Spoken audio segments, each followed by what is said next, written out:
Dan saya Nola Kusnaini Damayati. Di sini kami akan mempresentasikan hasil kerja kami yang berjudul Konsep Akuntansi Perbankan Syariah. Yuk kita bahas. Assalamualaikum warahmatullahi wabarakatuh. Saya di sini sebagai Nola Kusnaini Damayati ingin menjelaskan tentang definisi akuntansi perbankan syariah. Definisi akuntansi perbankan syariah itu adalah suatu sistem yang digunakan oleh bank syariah yang digunakan untuk mencatat, mengukur, melaporkan transaksi keuangan yang berdasarkan sesuai dengan prinsip-prinsip syariah. Definisi akuntansi perbankan syariah ini juga nggak jauh beda dengan definisi akuntansi konvensional. Hanya saja ada kata penambahan syariahnya yang menjadi objek pembicaraan. Bisnis perbankan syariah ini merupakan bisnis jasa keuangan, bukan bisnis perusahaan barang. Di slide ini kita akan bahas sedikit ciri-ciri akuntansi perbankan syariah itu seperti apa. Yang pertama, dia ada kepatuhan terhadap syariah. Akuntansi perbankan syariah ini harus sesuai dengan prinsip-prinsip dan fatwa yang dikeluarkan oleh Dewan Syariah Nasional atau DSN. Yang kedua, ada transparansi. Akuntansi perbankan syariah ini harus menyediakan informasi keuangan yang akurat dan transparan kepada stakeholder. Yang ketiga, ada akuntabilitas. Akuntansi perbankan syariah ini harus memastikan bahwa bank syariah ini bertanggung jawab atas kegiatan keuangan yang dilakukan. Nah, di slide ini kita juga akan bahas tujuan akuntansi perbankan syariah itu seperti apa. Yang pertama, dia menyediakan informasi keuangan yang akurat. Akuntansi perbankan syariah ini juga bertujuan untuk menyediakan informasi keuangan yang akurat dan transparan kepada stakeholder. Yang kedua, ada memastikan kepatuhan terhadap syariah. Akuntansi perbankan syariah ini juga bertujuan untuk memastikan bahwa kegiatan bank syariah ini sesuai dengan prinsip-prinsip syariahnya. Yang ketiga, ada meningkatkan kepercayaan stakeholder. Akuntansi perbankan syariah juga bertujuan untuk meningkatkan kepercayaan stakeholder terhadap bank syariah. Adapun prinsip-prinsip akuntansi perbankan syariah, yang pertama itu ada prinsip keadilan, di mana akuntansi perbankan syariah ini harus memastikan bahwa kegiatan keuangan itu harus dilakukan oleh bank syariah secara adil dan tidak merugikan salah satu pihak. Dan yang kedua, ada prinsip transparansi, di mana akuntansi perbankan syariah ini harus menyediakan informasi keuangan yang akurat dan transparan kepada stakeholder. Yang ketiga, ada prinsip akuntabilitas. Dia harus memastikan bahwa bank syariah ini harus bertanggung jawab atas kegiatan keuangan yang dilakukan. Secara keseluruhan, akuntansi perbankan syariah ini juga memainkan peran penting dalam memastikan bahwa kegiatan bank syariah ini sesuai dengan prinsip-prinsip syariah dan menyediakan informasi keuangan yang akurat dan transparan kepada stakeholder. Kita di slide ini akan bahas tentang perkembangan akuntansi syariah di Indonesia itu seperti apa.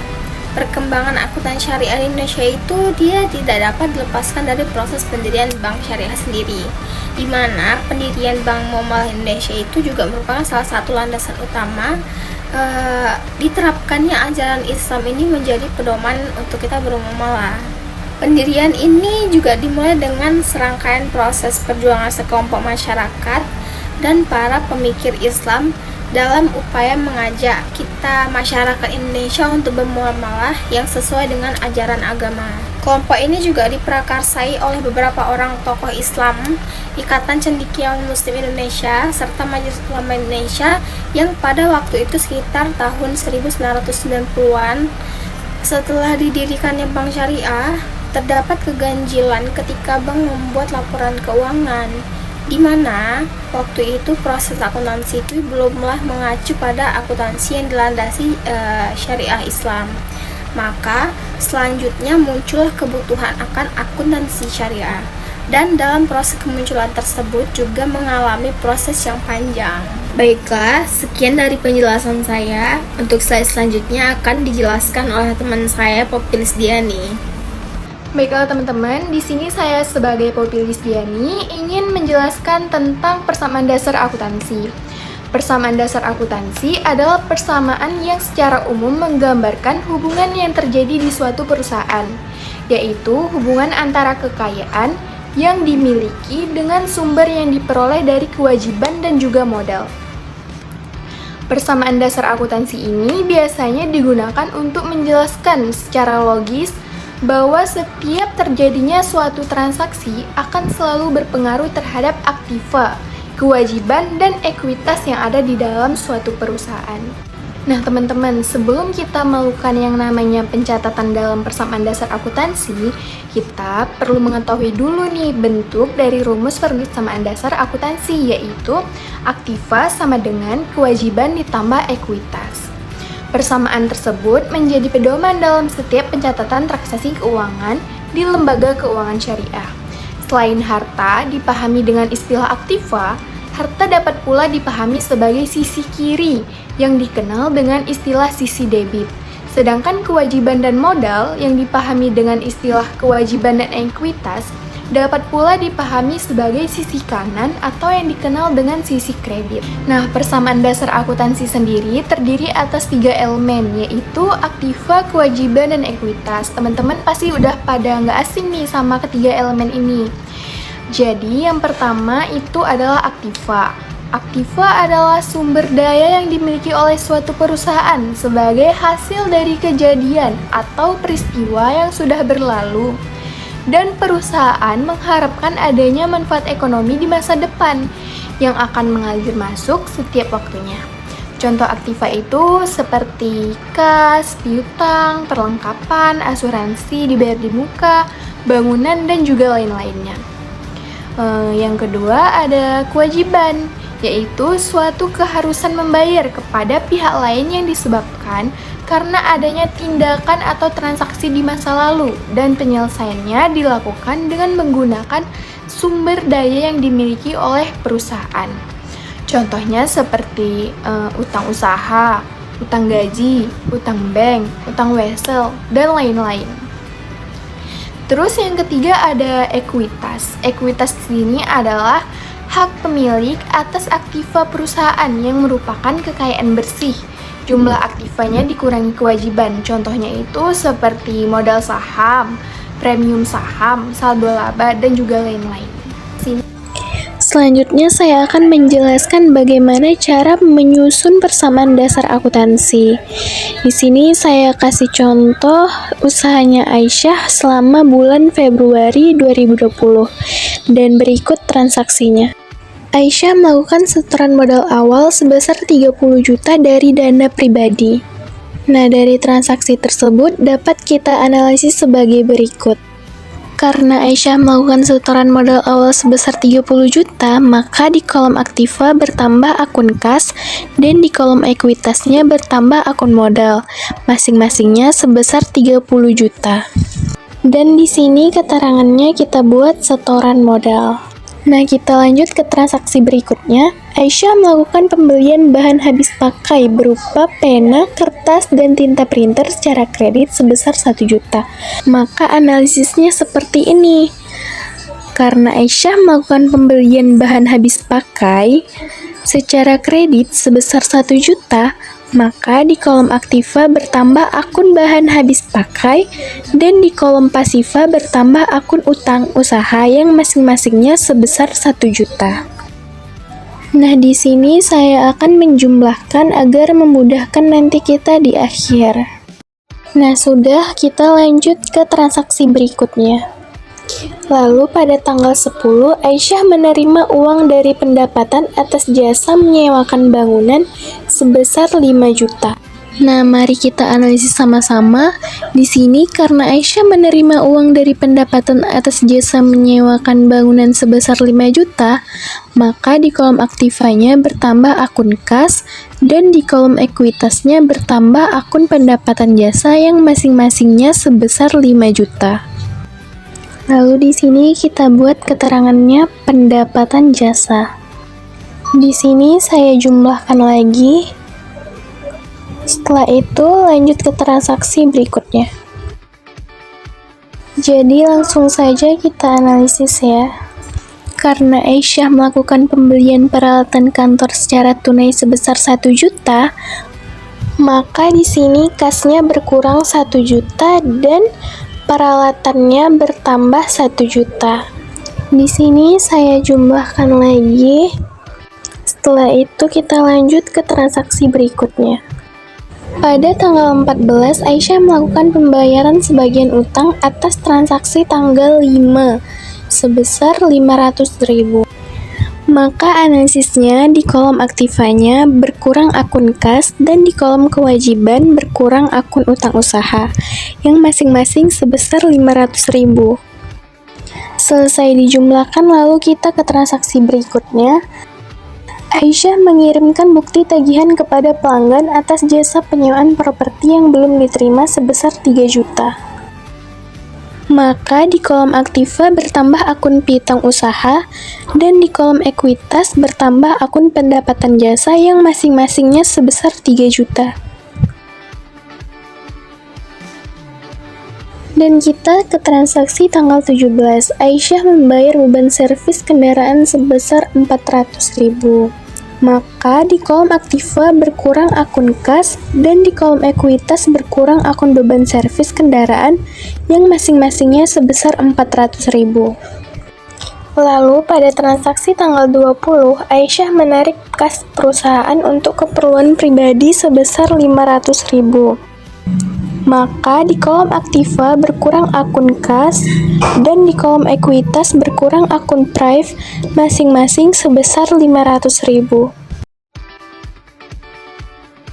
Jika sudah, kita lanjut ke transaksi tanggal 22. Aisyah melakukan pembayaran listrik, air, dan telepon sebesar 550.000. Maka di kolom aktiva berkurang akun kas dan di kolom ekuitas berkurang akun beban listrik, air, dan telepon yang masing-masingnya sebesar 550.000. Kemudian untuk transaksi tanggal 25 dapat kita analisis sebagai berikut. Karena Aisyah melakukan pembayaran gaji karyawan untuk bulan ini sebesar 1.500.000, maka di kolom aktivanya berkurang akun kas dan di kolom ekuitasnya berkurang akun beban gaji yang masing-masing sebesar 1.500.000. Di sini kita buat keterangannya beban gaji dan lalu kita jumlahkan. Setelah sudah, kita lanjut ke transaksi pada tanggal 26. Langsung saja saya analisis. Karena Aisyah menerima sebagian pembayaran piutang dari klien atas transaksi pada tanggal 15 sebesar 1.700.000, maka di kolom aktivanya bertambah akun kas dan berkurang akun piutang usaha yang masing-masing sebesar 1.700.000. Seperti biasa, kita jumlahkan terlebih dahulu ya. Kalau sudah, kita lanjut ke transaksi yang terakhir.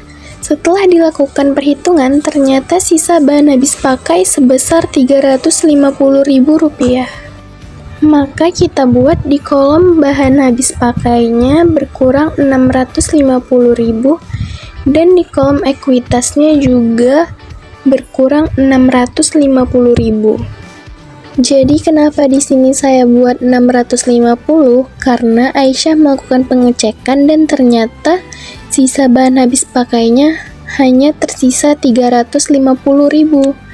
Jadi yang hilang itu sekitar 650.000. Setelah semua transaksi selesai, selanjutnya kita akan menjumlahkan. Pada akun aktiva kita jumlahkan dan juga pada sisi pasiva juga kita jumlahkan.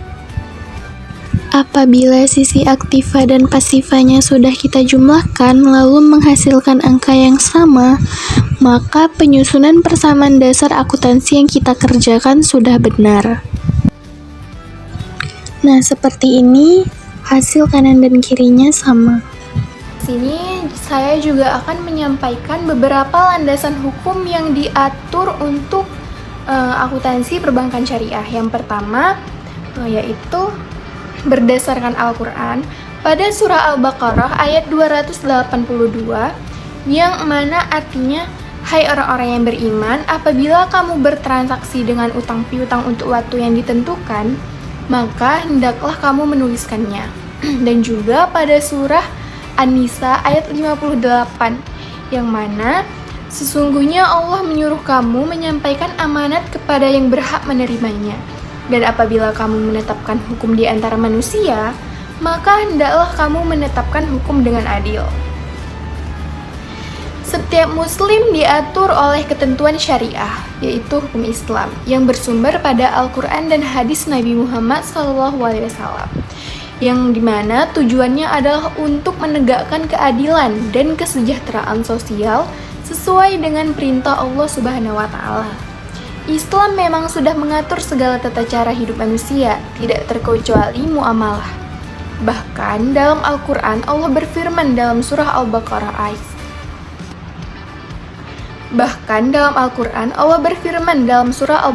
sebagai lambang komoditi ekonomi. Ayat 282 yang menggambarkan angka keseimbangan atau neraca, serta dalam Al-Quran, surah Al-Baqarah merupakan surah kedua yang dapat dianalogikan dengan double entry. Yang kedua, berdasarkan hadis. Di sini kita tahu hadis merupakan sumber hukum kedua dalam Islam setelah Al-Quran. Beberapa hadis yang relevan dengan akuntansi syariah, yang pertama ada hadis riwayat Bukhari. Beliau mengatakan tidak ada transaksi kecuali dengan pengetahuan yang jelas. Dan yang kedua, hadis riwayat Muslim. Tidak ada transaksi kecuali dengan kesepakatan yang jelas. Dan yang ketiga, melalui fikih Islam. Fikih Islam merupakan ilmu yang mempelajari hukum-hukum Islam. Dalam akuntansi syariah, fikih Islam digunakan sebagai landasan hukum untuk menentukan apa yang boleh dan tidak boleh dilakukan dalam transaksi keuangan. Selanjutnya, ada standar akuntansi syariah. Standar akuntansi syariah atau SAS merupakan standar akuntansi yang dikembangkan oleh lembaga-lembaga keuangan. Yang selanjutnya ada standar akuntansi syariah. Standar akuntansi syariah merupakan standar akuntansi yang dikembangkan oleh lembaga-lembaga keuangan syariah untuk memastikan bahwa transaksi keuangan yang dilakukan sesuai dengan prinsip-prinsip syariah. Lalu ada peraturan pemerintah. Peraturan pemerintah juga dapat digunakan sebagai landasan hukum dalam akuntansi syariah, terutama dalam hal perpajakan dan juga pengawasan keuangan. Dan yang terakhir diatur oleh fatwa. Fatwa merupakan pendapat atau keputusan yang diberikan oleh ulama atau lembaga keagamaan tentang suatu masalah atau transaksi. Dalam akuntansi syariah, fatwa dapat digunakan sebagai landasan hukum untuk menentukan apa yang boleh dan tidak boleh dilakukan dalam transaksi keuangan. Kesimpulannya adalah akuntansi perbankan syariah ini adalah bagian penting dari sistem keuangan Islam. Dia memiliki dasar hukum yang kuat dari syarat Islam dan peraturan negara, mendorong transparansi dan keadilan dalam transaksi keuangan. Sekian dari penjelasan kami mohon maaf apabila ada kekurangan. Semoga bermanfaat dan mudah dipahami ya. Terima kasih sudah menonton.